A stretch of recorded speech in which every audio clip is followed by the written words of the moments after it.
I really like chess, but sometimes it can get repetitive, boring, or stale, which is why I like chess variants even more. If you clicked on this video, you have probably heard of chess variants before. Maybe you even played one or two yourself. But here's the thing. Your knowledge of chess variants is probably limited by the fact that only a select few chess variants are available online. There are dozens, no, hundreds of great chess variants that no one has heard about that just exist out there. So here are the 10 best chess variants you have never heard about. Progressive chess. In progressive chess, white starts by making one move, then black makes two moves in a row, and then white makes three moves in a row. You get where this is going. Checkmate is still checkmate, and a check ends our turn. This will get lightning-paced games, which will result in most games finishing before move 10 or even earlier. Perfect for a person who just doesn't want to play that much chess. Minichess.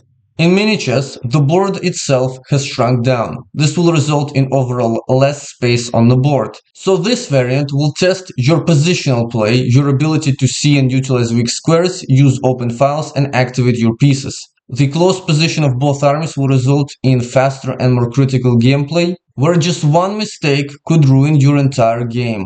Notably, there are a lot of different versions of mini-chess based on the size of the board and the starting configuration of the pieces, but I recommend a 6x6 board size. Anything else will be just a little silly. Cylinder chess. In cylinder chess, we change the whole geometry of the board.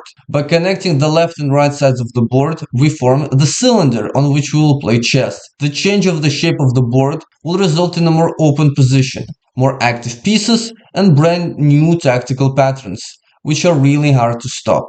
On your first few games, you are almost guaranteed to blunder something, but so will most likely your opponent. Another funny consequence of the change in board geometry is that you can pass your turn by moving a rook or a queen around the whole board and back to its starting position. Three-dimensional chess. In three-dimensional chess, we add a whole new dimension to the chessboard. By adding the third dimension, we make the game much more complicated.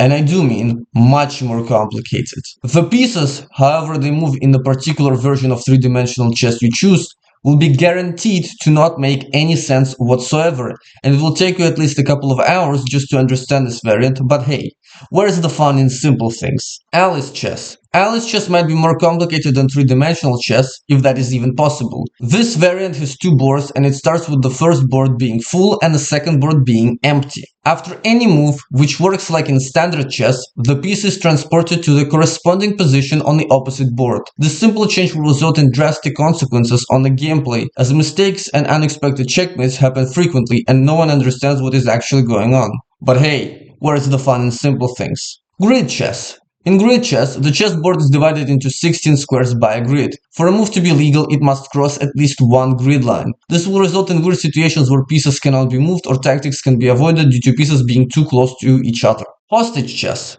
In hostage chess, the chess pieces that are captured are not removed from the board, but rather taken hostage. During a turn, a player can perform a hostage exchange, where they exchange one of their captured pieces for one of the captured pieces of their opponent of lesser or equal value, and then drop the exchange piece onto the board. This can be done at any point in the game and can create greater depth of strategy and tactics similar to the ones that exist in Backhouse and Crazy House. Baroque chess. Baroque chess is a complete change of chess rules and gameplay, as every piece is a new moveset. Every piece moves like the queens, with pawns moving like rooks, and every piece has a new capture method. Pawns capture pieces between them, the queen captures by moving away from an opponent's piece, the knight by jumping over an opponent's piece, the first rook captures on the intersection of the king's file and the piece's rank, the second rook does not capture anything but immobilizes all adjacent opponent's pieces, and the bishops copy the capturing rules of a piece that opposes it. This completely changes the dynamic of chess so much that it barely feels like chess anymore, but the gameplay is quite fun and unique because of it. Madrasi chess. In Madrasi chess, a piece that is attacked by a piece of the same type, both become paralyzed and are unable to move or give check. This creates a unique dynamic where you have to be particular in your piece placement lest they become paralyzed and captured. Circe chess. In Circe chess, the pieces that you captured return to the starting positions as soon as they are captured. This creates a particularly unique situation where you might not want to capture the pieces of your opponent lest they return to a better position. Just like Madrasi chess, Circe chess can definitely be played as a regular variant, but it is more popular as a setting of chess compositions, as the rules of those two chess variants are particularly conducive to fascinating chess compositions.